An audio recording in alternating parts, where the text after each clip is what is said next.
So lovely to have you here today. My guest today has built businesses the way most of us wish we'd learned to from the start by actually obsessing over how it feels to be a client.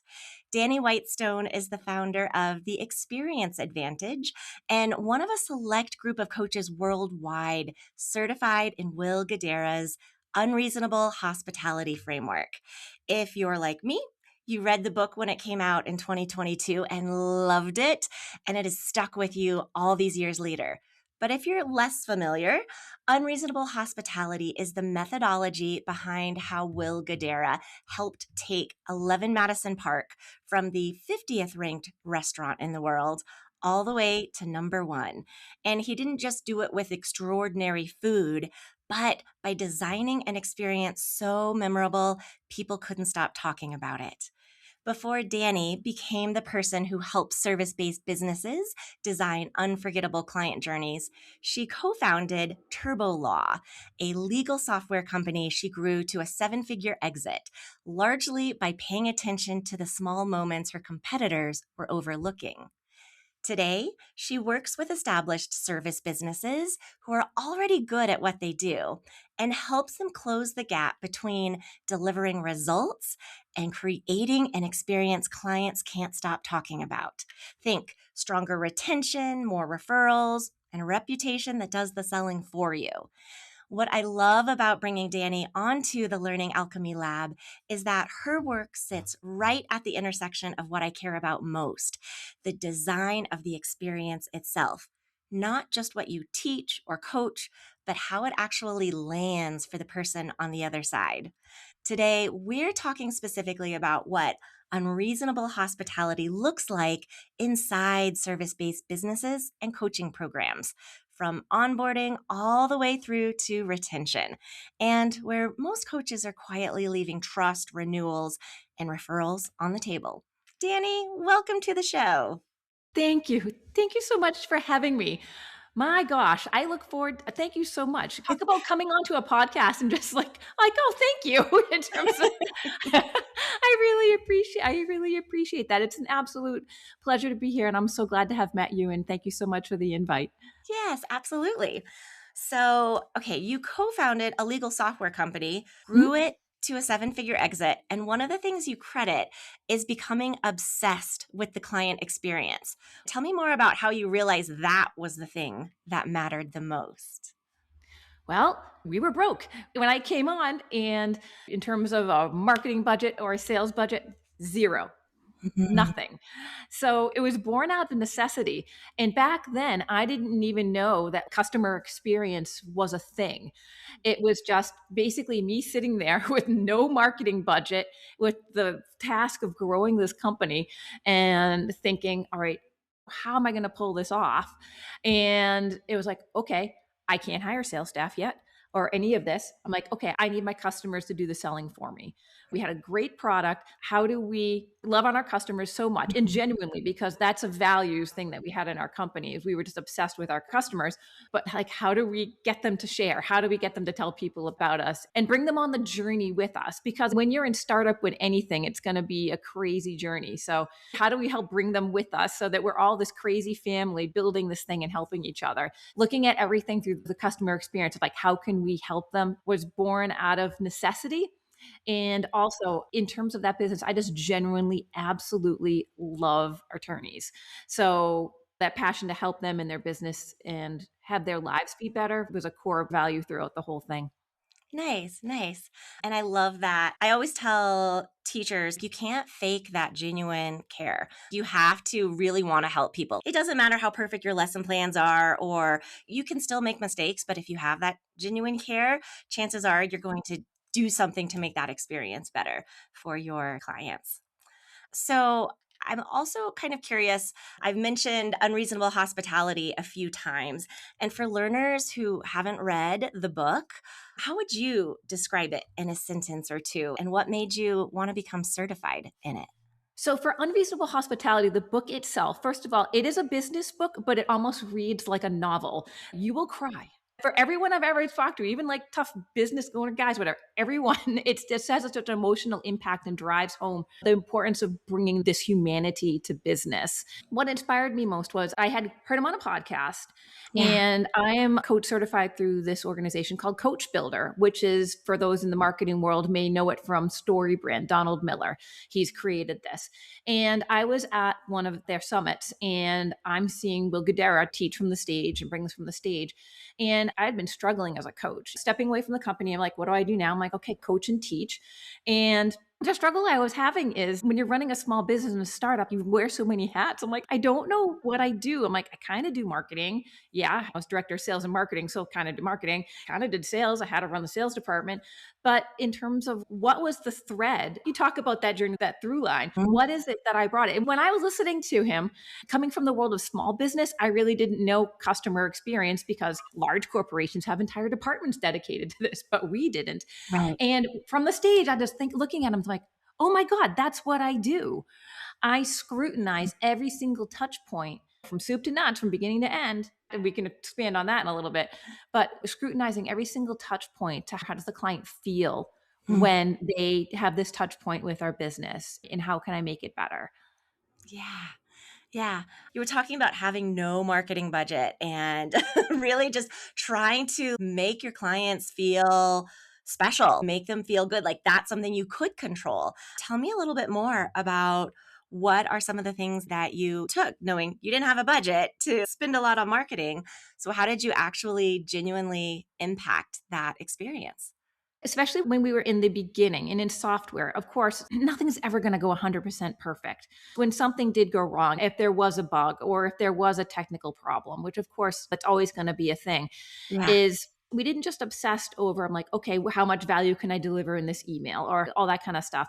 We also focused on the moments where people were mad. We would go over and above. This is a great thing that a lot of businesses can take advantage of, that emotional arc of when someone is mad, when someone is upset. Mhm. And quite honestly, working with attorneys, sometimes it wasn't just us. I had an experience with someone who was absolutely upset. They were horrible. They were just not having a day, and they were taking it out on us. But like their client had just been sent to prison. So when we map out the customer journey in the unreasonable hospitality framework, there's like a middle line. And like underneath the line is like negative. It's not what we want. And it could be a bad service experience, or it could be like, as I talk about in the Unreasonable Hospitality book, it could be like when you go out for an amazing meal, but then you're also delivered an amazingly large check. That could be like under the line. So you take someone, but it's an opportunity because you take someone who is under the line, like, okay, they are mad at you. Maybe something went a little bit wrong with the service Mm. experience, but then you're able to do it by just caring, listening, correcting it, but then correcting it and maybe even delivering something. And I'll give you a story in a second. Over and above that, you take them from this, oh my gosh, to up here to being completely super impressed. That is such an emotional arc. That is actually such a memorable experience. Do you want a story from my experience from a Please, company? go for Okay, it. well, I'll give you a story about Chewy. So I had my amazing cat, Natasha, and I always tear up when I talk about her. So I had this amazing cat. She was a ripe old age, and we got some of her things through the company Chewy. They deliver pet food, they deliver medicine, they do all this kind of stuff. Yeah. So anyway, we map this stuff out again in the customer journey. It's a reoccurring moment. It doesn't happen to everyone, but it happens once in a while. So I had to put my cat down. It was awful, totally stunk. It was terrible. Mhm. But the next day, I go out, I go to the porch, and I see the box of cat food or whatever from Chewy. I start sobbing. I'm crying. And so, in other words, their brand made me remember one of the worst moments of the other day, and I'm sobbing. So, that is not what you want as a company. Your brand should not make someone sob on their porch. That is Right. bad. So you do it, at any pet owner does it. I call them up and I said, hey, I gotta cancel my subscription here. My cat has passed away. And they were completely empathetic. So it was like, oh my gosh, Danny, I am so sorry. We're so sorry to hear that. We're refunding you completely in whole. And go ahead and donate that to like a shelter or give it to Yeah. someone who could use it. So in other words, I don't feel stupid because now I'm not out the whatever money for it. I get to do something generous with it. And Mm. I'm like, that was nice. But then the next day, there's a knock on my door, and there's someone delivering me flowers. I'm like, who the heck's at my door delivering me flowers? And it was flowers from Chewy. Just Oh, saying, "We're so sorry. Our pets are so important to us. I'm so oh, sorry." So in other words, I go from yep. sobbing to Mhm. like I talk about this all the time in terms of like one of the power moves you can do. That is fantastic, and I feel like a lot of coaches I've talked to, they actually don't take the time to ask for feedback when they really should. Or there's something negative, like, yeah, people are asking for refunds, or people dropped out or didn't like it's something about being very sensitive to negative feedback. I get it. I'm right there with them. But I have to remind myself, but that's the moment. That's a gift in itself to find out. And often when people are frustrated enough to let you know, they will let you know all the way. They will fully explain why versus the ones who kind of just like disappear.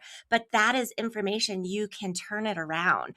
And I was telling a story recently in, oh, maybe it happened, I don't know, a few months ago in my newsletter about this attorney I'd been working with. My father had passed away last year. And so, as an estate Yeah. attorney, I was frustrated by some aspects of his service.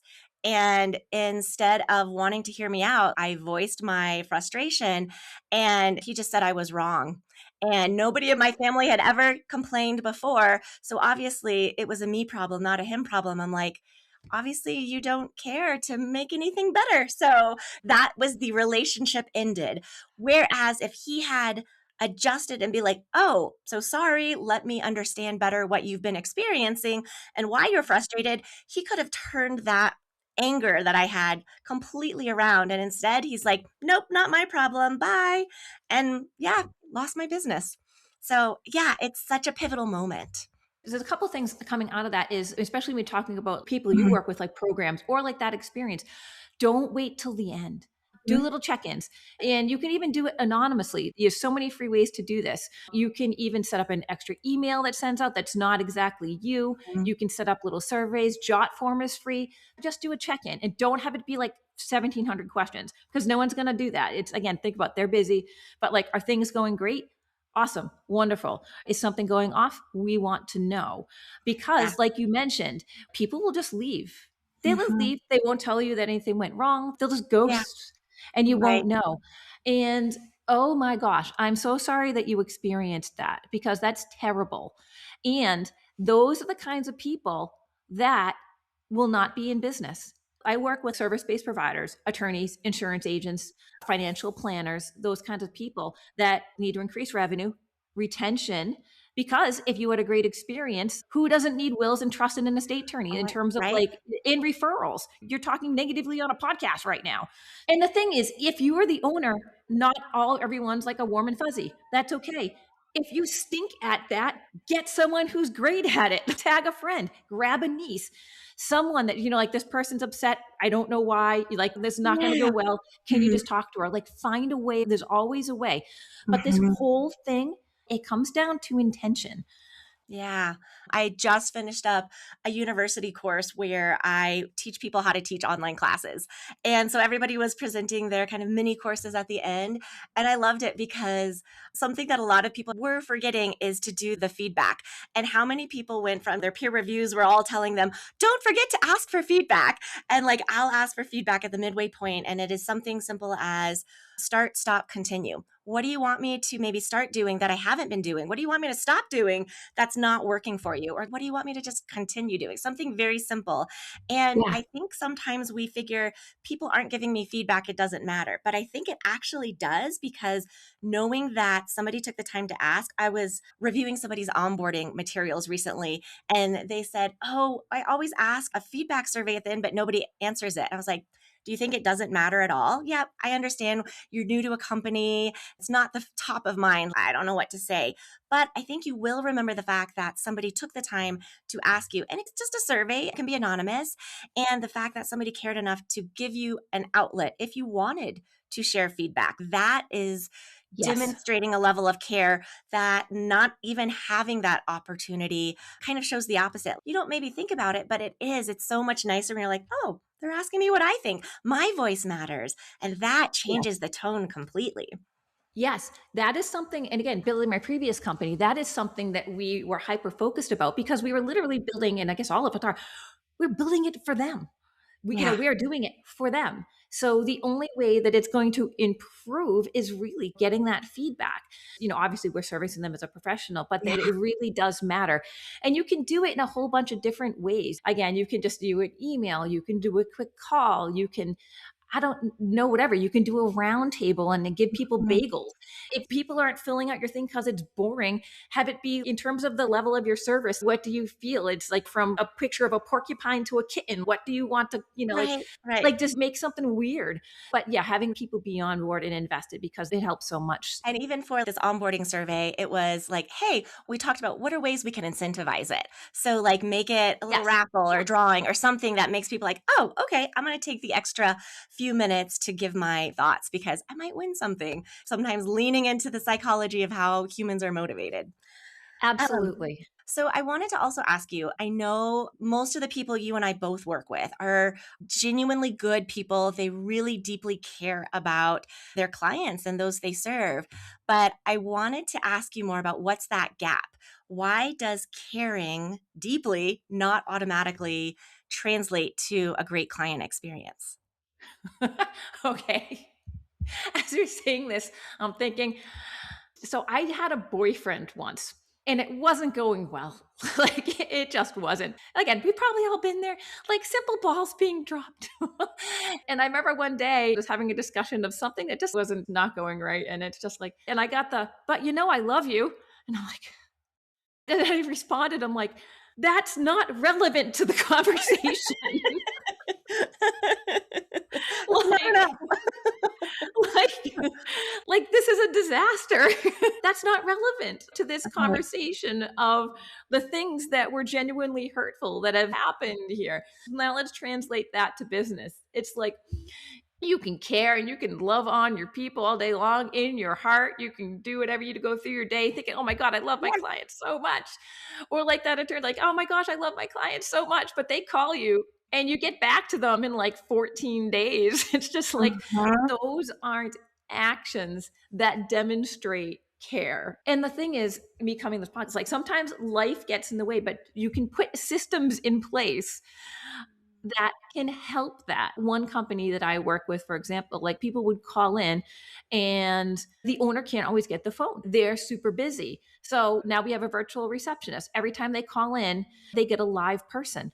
Mm. So the feeling of connections there, is it the owner? No, but it's someone saying, oh, great. Thank you so much for calling. We're so grateful. I'm going to get this message right over to the owner. Looks like they're a little busy. They're probably going to get back to you about 4 o'clock today. Is that okay with you? Absolutely. And that service is like $200 a month or something like that. I know that's a lot for someone who's in startup. That's cool. Sure. And also not all companies get phone calls, but Mhm. just like finding and putting in system, if you are in a season, whatever, finding and putting systems in place to cover the Yeah. gaps. Again, the intention of, okay, I really care for these people. I'm going to sit down. I'm going to map out what this experience looks like and then put the systems in place so that it fills the gaps where I risk dropping the ball. And I find Mhm. this again with attorneys a lot because they're in court and all this kind of thing. They are super busy. And Mhm. one of the biggest complaints in that particular arena is callback time. It doesn't necessarily always have to be the attorney, too. It could just be like Right. connection with a person, like an Right. admin, like, oh Mhm. my gosh, yep, okay, I hear you. Oh my gosh, because sometimes things are heated when, call in or Mhm. they're upset for all different reasons or insurance, all those kind of things. It's like it's that human connection and having the systems to fill the gaps. And I like something else you mentioned there. There's not just one right answer, like, what if I can't respond to my clients within 24 hours? That's okay. I think if you've set the expectation, like you saying, like, hey, I'll have him call you back by the end of the day. Maybe it's the secretary or assistant. Great. Or, hey, I'm out of pocket for the next few days. I'm in court, but I will get Mhm. back to you by the end of the week. I wouldn't be mad about that because as long as it happened, and if something came up, if it was communicated to me why, like, I can't get you an answer right now, but I promise I'll get you an answer within X amount of time. And then you've set the clear expectations and then you haven't lost my trust. There's Mhm. still that sense of I'm being taken care of and I'm not being forgotten. It still can be a win. And reasons matter, not necessarily like Mm, excuses. I'd have to dive a little bit more into the science there, but there was an interesting study where I think it was grad students and copiers. Basically, it was an experiment to see what would happen on human behavior. And it was like a busy copy machine in a university. And a grad student had to go in and try to get a copy and kind of like cut the line. mhm, And the student would come up and say, like, hey, can I make copies? And they're like, no, I forget what the stats were in terms of like the mhm. actually can you cut the line. And that was really low. People were letting them cut the line, like, okay, can I make a copy? Everyone here has make copies. No. The next one was, can I cut the line and make a copy because I'm on this really tight deadline? That was better. Yeah. But you know what actually performed either just as well was, hey, can I cut the line because I need to make a copy? So it was really like them just saying, Very hey, honest. like, yeah, very honest. That still performed well because there was a reason attached to it. So Mhm. go for your listeners, go and look up this study, or we can put it in the notes in Yeah. YouTube. But it was fascinating, like, because I need to make copies in terms of just a Right. reason. Versus not saying anything. Yeah, they Yeah. would kind of assume, "Well, what makes you better than me?" I don't but yeah, the psychology behind it is so fascinating, but I believe it, just giving that reason. But you're right, it's not necessarily an excuse, but you have a valid reason. Yeah, that's kind of funny. Another question I had for you, you talk about clients being too close to their own business to see what their Mhm. clients are actually experiencing. So what does that look like in a coaching context, especially when the relationship already feels so personal? How do you take a step back to see it through the client lens? When you sit down and you map things out is really where you start to get a lot of clarity and kind of put themselves in their shoes. And also when I run a mastermind on this, it's great because it's like you're in a room for all of people doing this or on online and people doing this, and you can get a lot of ideas and feedback. It's kind of like that forest through the trees. It's so hard to see ourselves sometimes because we're kind of immune to it in terms of like even just like a simple welcome, that welcome email, like, like welcome to coaching. Mm, Here's your email, like this is your coaching agreement, hyperlink, and they have to sign it out, fill out, pay a bill or whatever. mhm, Versus, okay, what happens if that was a video from you? Hey, Alexis, I'm so excited to start working with you. In this email below, you're going to find the link to start our coaching agreement. If you have any questions on it, let me know. I'm excited to work with you. And you could either pre record something, some businesses do that. Or again, things like Loom and these other things. It's so easy to make a video in terms of basically like we kind of seeing the different touch points of what's going on mhm. in this journey. And then you start scrutinizing, we call it interrogating the customer journey. Like, okay, all right, this is an email. All right, it's an email with a coaching agreement. Is it a huge positive? Not really. Is it a huge negative? Not really. Kind of Yeah, nothing neutral. burger. Mhm. Yeah. Okay, let's take a look at that touch point. What can we do to make that a little bit better? I love that because it's not hard at all. And we know that it's bringing in that human touch again, that human connection where an email can be nice. And yes, it can say the complimentary things, but at the same time, seeing somebody's face and voice and hearing them say, I'm so glad you're here. And you knew it took that one extra few minutes to make that video, and it just feels so much more personal. So that's a fantastic idea. When I'm teaching this workshop, there's like low hanging fruit and then there's super duper. And it's kind of fun to play super duper because you can modify it. So, to do something extraordinary. So it'll take that email with delivering of a coaching agreement. And like I could Yeah. do, again, just be the email. That's fine. Okay. Video, a little bit better. We could do that. Okay. And then it could be you pick them up in a limousine and take them out to dinner and you sign it, at this amazing restaurant and they sign it right at the table. Okay. That could be something ridiculous. It helps the brainstorm process when you play to like, what could we do that is Mhm. absolutely extraordinary in this circumstance? Like, well, you know what? Maybe Yeah. they like Starbucks or a local coffee shop. You're like, hey, and Mm. by the way, you know what? Reading an agreement and signing things may not be the most exciting thing in your life. So go ahead. There's a $5 gift ticket to Starbucks attached below. Go get yourself a coffee or whatever. Grab your favorite drink and then sit and then do this. Promise me you do this and write back and tell me what you got. Just different little things to enhance the experience. Yeah, instantly, even hearing that makes me feel all the warm fuzzies. And yeah, we don't get excited about signing coaching agreements. We know it's necessary, but like there's something extra, like you are acknowledging, I know this isn't fun, but I want to give you a treat. And I really am glad you're here. And it's so memorable. And people start Yeah. off excited. Mhm. Usually, when they're working, they've signed, they're working with a new coach, their expectations are high. All you have to do is just help sustain that energy. You've already sold them. They are eager, they are willing, just meet them where they're at. Like that, I think, is a great example of putting yourself in their shoes. So I was reading more on your website and stuff, and I think about how there's this difference between service and hospitality. Could you draw that line? Like, what does that look like for coaches? What does a coach who delivers good service look like versus one who delivers genuine hospitality? How can we apply that to the coaching industry? Will Guidara has a great example like that. Service is black and white, and hospitality is color. Mm, So, service is doing the thing. You're mhm, delivering the coaching session, mhm. you're writing the insurance policy, Yeah. but hospitality is going a little bit beyond an extra. Perhaps you're an insurance agent and you learn that through the intake of doing a homeowner's policy that they own a dog because that's part of the intake. So perhaps hospitality could be maybe if they're a new homeowner and they're moving into this new home, maybe they get a little doggy treat or a little doggy toy, Mhm. delivered to the house saying, you like, I hope Rover or like my dog Holland in the back here. It's like, here's a little treat to welcome Holland to his new home. You could have just written the policy, but they do a little bit extra. And you Yeah. go to a restaurant, like in terms of it's like most basic thing, they deliver the check and they throw a couple of mints on the plate. It's like you're doing the thing. That's a pretty low bar, but it's doing something that really shows that connection, care. And the more personalized you can make it, the better. I loved it in Will Guidara's book around how he would teach his staff to research the clients coming in to the restaurant. I don't mean to make it sound creepy, but get to know them, get to know everything you can about them before they come in. So you understand if it's a special occasion or like, oh, there's that little thing, or if they've been there before, you get to know what they like and you remember it and Mhm. write it down. And Yes. I remember when the book was recommended to me, my husband and I had started a co working space, probably 6 months earlier. And one of our members shared the book with me. And I thought, well, this is fantastic. And she's like, well, you're already doing elements of it, which was a huge compliment. And it was just our general manager at the time getting to know every single person who came here, to work. They're getting out of their house, either they're remote workers or just tired of being stuck at home and wanted new, fresh perspective, new place to work, maybe a little socializing.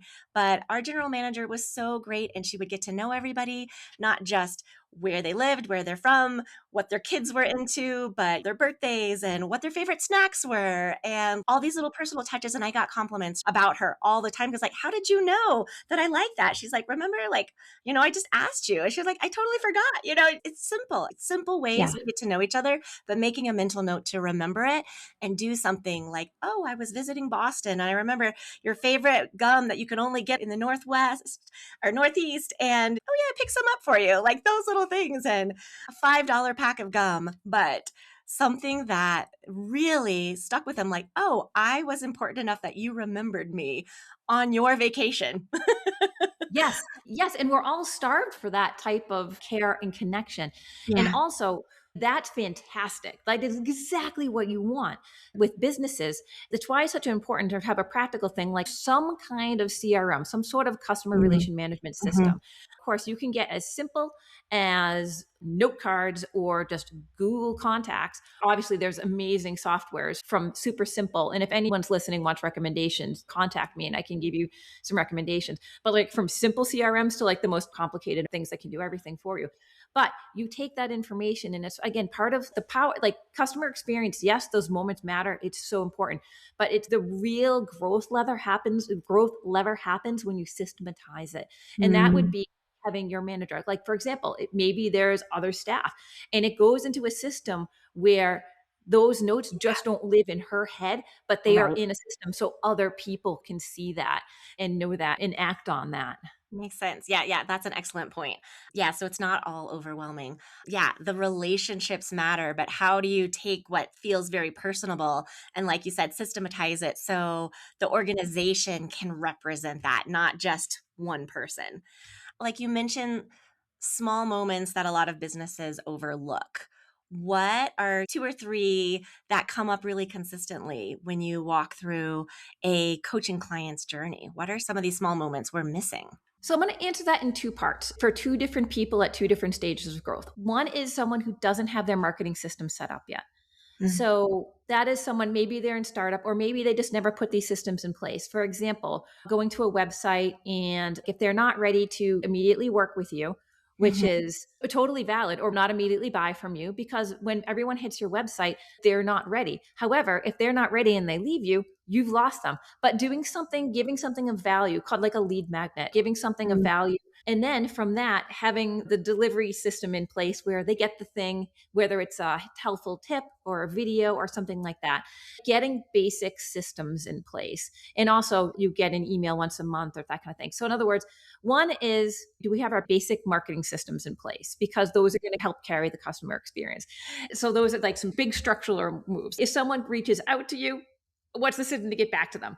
But for a more established businesses, in terms of things that are missed, is once we map it all out. I'll tell a story of one client that I worked with too, and they had things pretty dialed in. It's like, okay, they got their systems in place, people are followed up on in a timely manner, they have a nurture email sequence running, all that kind of thing. And they had a brick and mortar location. I'm like, okay, what happens when they use the restroom? And they're like, what does your restroom look like? Well, oh, okay. So they're like, what needs to be in there? I'm like, okay, great. I'm like, what happens when they sit down from a meeting? Like, oh, sometimes they're really like running from work. Okay. And they have to come about and talk about insurance and finances. Like, yes. I'm like, okay. Do you have any snacks available? No. I'm like, okay, let's take a look at that. Let's take a look at what can we do to have people be in the best state possible coming into the experience. Another client, again, they had a brick and mortar location. I'm like, okay. And again, it was financial services. Whereas, some people might be really excited to open up about their finances to a complete stranger. I don't know. Like, maybe there'd be some trepidation. So I'm like, okay, what happens when they walk through the door? Like, okay, well, the receptionist was there. And she's like, well, I kind of have to move my head around because I can't see them coming through the door because we have this big honking thing in the way. I'm like, okay. I'm like, and what's behind you? Copier, fax machine, you like the normal stuff. I'm like, okay, fair. I'm like, well, tell me, have you ever been to a spa? And they're like, oh yeah. Immediately the energy shifts in Mhm. here. Like, oh yeah, I've been to a spa. I'm like, okay, what's it like going through the door there? Like, oh wow, it's kind of like you're transported. Like it smells good and there's beautiful things and it's calm. I'm like, okay. And they're like, oh, so the copiers move, the fax machines move, the big honking things move, there's flowers, helping people. If you can anticipate that people might be nervous coming into that situation, or even if they're not, who's not going to enjoy that? In terms of like, how do we take that touch point and start right from the first moment, giving that intention that like, we care, you're safe. Because this is a nervous system thing too. Like you are Mhm. safe here. And then, they can use the restroom and it's a nice experience too. It's, You are not wrong. I don't know why. I think it's subconscious, but like I make a point. I love going to the restroom in new places. And yeah, it's sometimes it's awesome. disappointing, but other times I'm like, my husband would verify that I'm always talking about how nice these restrooms were when it's like, it's such a delight. I'm like, oh my gosh, I love that restroom. It was such a mood. And like the little things like, oh, that was a lovely restroom. Anyways, but it makes a difference. For instance, I have gone to two massage therapists, equal in skills, both amazing, but one kind of works in a more sterile sports clinic environment. And then the other has just the beautiful waterfall feature in her office, the mood music, the little lavender spritz at the end, just all these extras that I'm like, oh, yeah, there's no comparison for me now. I'm not saying both aren't amazing. And yes, you're already going in happy thinking, oh, I'm getting a massage. But the little extras, they sold me. I'm like, yes, I will always go to my lavender spritz woman versus the blank walls, nothing fancy, no extras. Oh, and then like the little ginger chews or extra things she'll give, and like the heated towels and like it's so nice. And they Yes. charge the same amount of money and it's totally worth it. Even when she upped her prices, like, yep, I'm going to keep going to the more pampered spa experience because it feels so darn special. Yes. So that's a person like in catering exactly to that. However, if Mhm. that is someone like listening and like, well, I'm a sports massage therapist and that's what I do. That's my client. So I'm not going to do the lavender spray.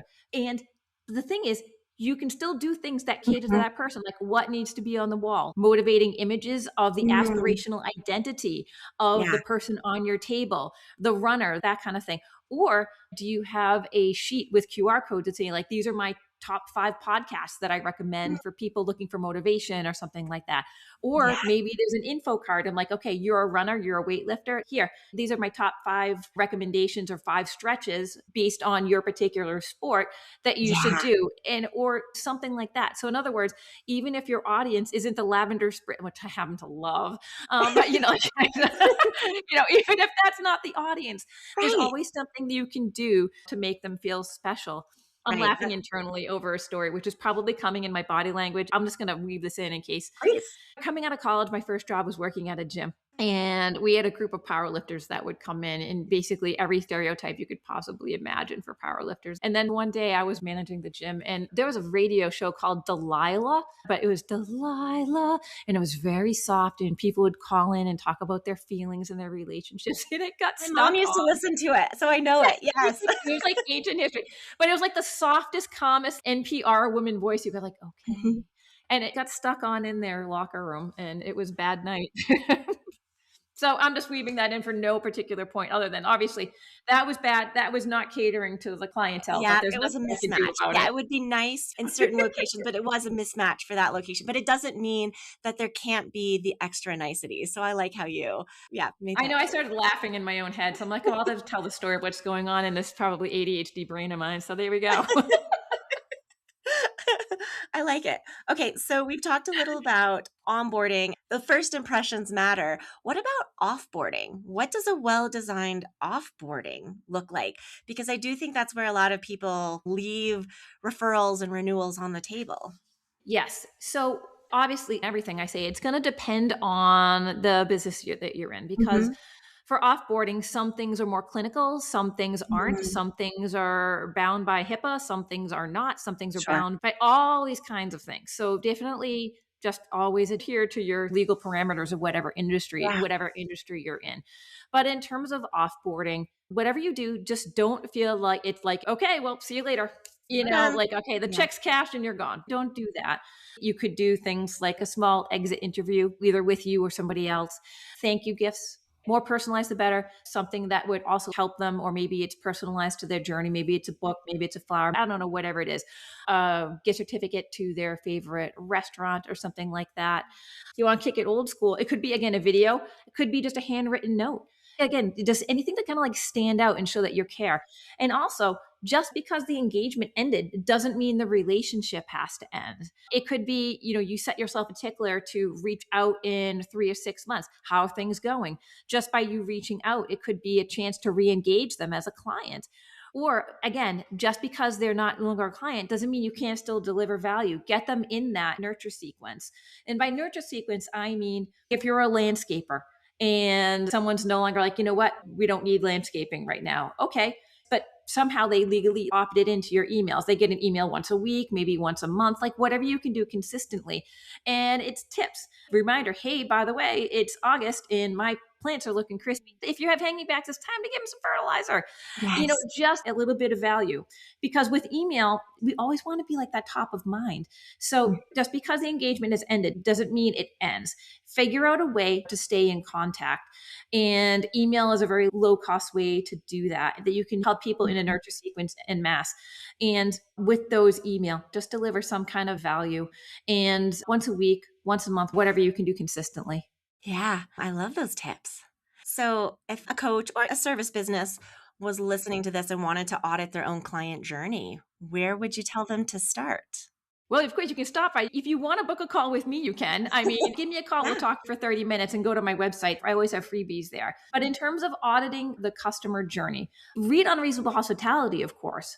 It's a great way to do that. But in terms of if you want to do it yourself, start thinking about and just brainstorm the touch points, in Mm. terms of what they are and just write them all down. That's my first step that I bring people in terms of like, what are all the interactions? And this starts from the first time they grab your content and see you online to the time where the engagement ends and they say like, okay, and just brainstorm and just get the list. That in terms of getting started on this process is just write down all the touch points that you can possibly think of and then go back the next day and find even more because there are always way more than you think. For sure, for sure. Yeah, I've been talking about this recently. My husband is a CPA, And so, yeah, that's what he's been going through to think about all these things. Like they get so focused on thinking about the tax returns and like getting them out the door. But the client is thinking about the communication. They're thinking about the Yes. interactions. They're thinking about way more than just, did you do my tax return efficiently and accurately? Like, yeah, that's one bar, but like there's a whole other gamut of things that mean so much more. So, yeah, great examples there, great tips. What is something you wish more coaches understood about the connection between the client experience and their own business growth? All the statistics back this up. In terms of you focus and you give intention to the client experience, it is proven to increase revenue. It is proven to increase retention, and it is proven to increase referrals. Mhm. So, in terms of revenue, people are always willing to pay more for a better experience. We can all give that example of it's like, okay, we can have a coffee at the gas station. Why do you go to Starbucks? Yeah, Or that beautiful local coffee shop, or in terms of a mechanic that you trust. You might pass 5 other mechanics on the way to the one that you want to go to. You're yeah, spending more of your time and money to go to one for a reason. So those are all revenue. And of course, retention, people feel seen, they feel heard, they feel cared for. They're going to stay with you. Just like the examples I had before, that brings that loyalty to the table. And in terms of referrals, I talk about you on every podcast. Again, you're excited to tell people when you have an extraordinary experience. It is such a cost effective way to market. It's mm, crazy. Again, the true example, every single podcast, I mentioned this company. They're not paying me. It's just in terms of referrals. And of course, when your friends ask you, like, hey, do you have a mechanic that you trust? Hey, I'm looking for a coach. Hey, I'm looking for a CPA. Oh, yeah, absolutely. I have the person for you. And there is no better ROI than a trusted referral because it bridges that trust gap so fast. You're like, oh, great. mm, Alexis uses them. All right, great. right. That's CPA. It's good Mhm. people. Wonderful. Do my taxes. I trust you.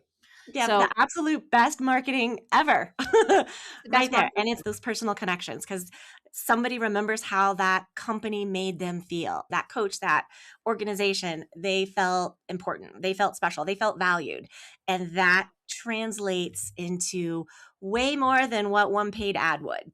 Oh my gosh, yes. Especially when you're in an industry, if you're in a big populated area, you can throw a rock and hit like 5 different financial planners. Like, how are you going to stand out? Are your products really that different?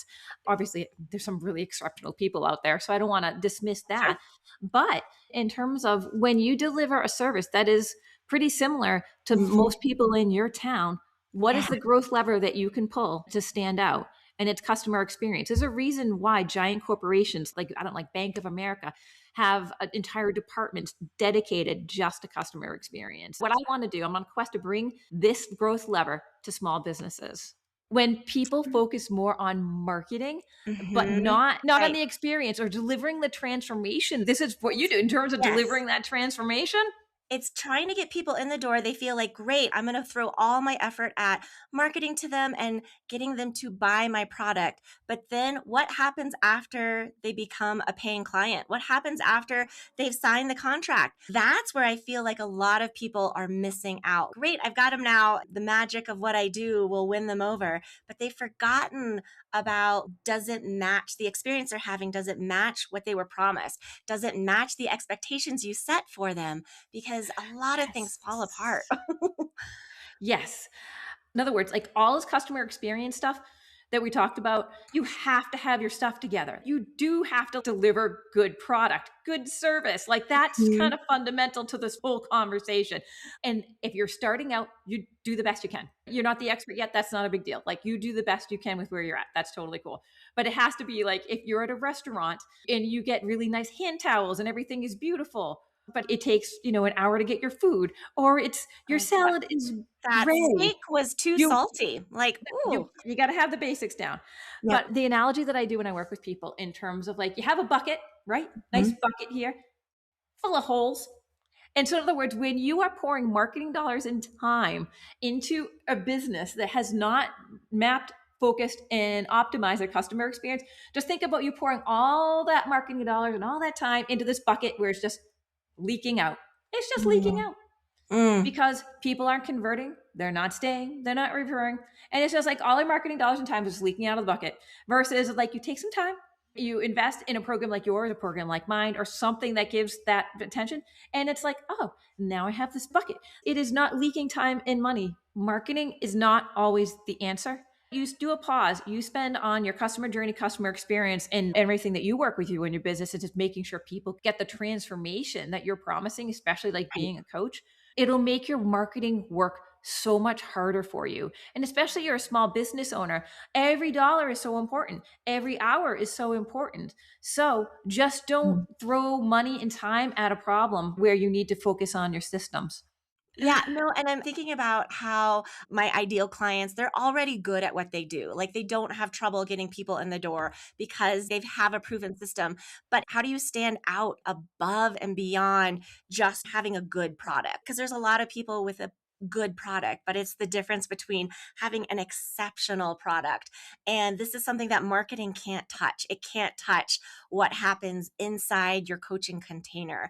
And my husband and I were laughing the other day because he was so excited to see The Odyssey. I haven't seen it, but there's big movie out, and he was out of town visiting his dad and saw it while he was in Kansas City, and came back and he's like, ah, they hyped it way too much. They put all their money into the marketing dollars. Like it wasn't bad, but they had hyped it so much. My Yeah. expectations were sky Yeah. high, and it was okay. It was good, but it wasn't exceptional. But he was like, man, the marketing team was amazing because they had me so excited. But that's not what you want. You want the experience to Yeah. match the marketing, if Yeah. not exceed it. Exactly, exceeding. And one company that I work for, the quotes they deliver are very complicated because there's a lot of moving parts. It's in the industrial and manufacturing sector. And it can take a lot of time to get like a quote arrive. And you can do this in a lot of different businesses too.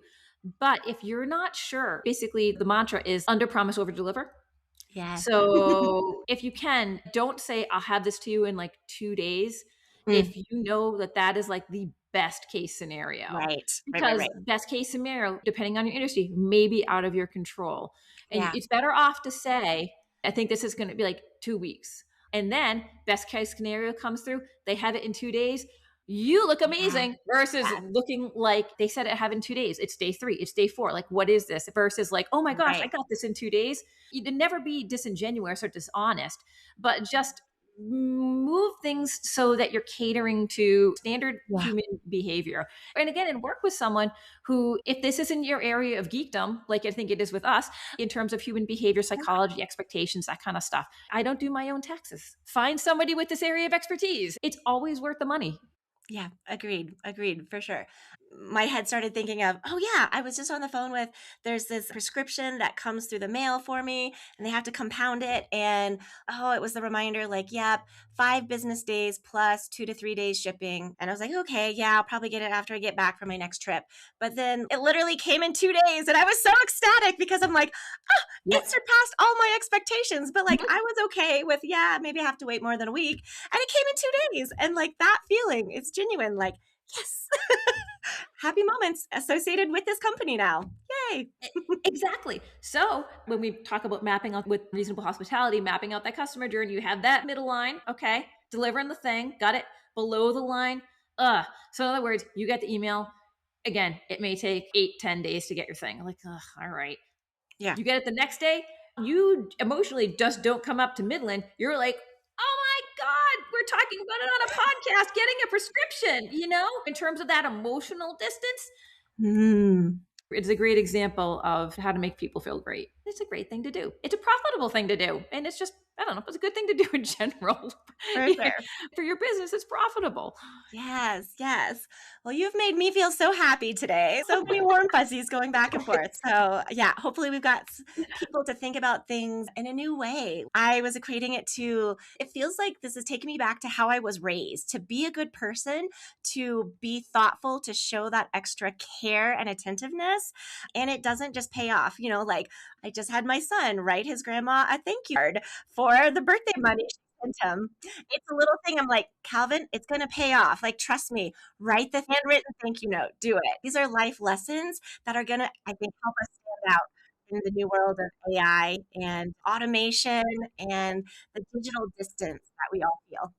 But yeah, I always feel that frustration too of like, I want to know when I'm testing out new software and things, like, I want to know exactly what emails are being sent to my clients. What are they seeing from point A to point B?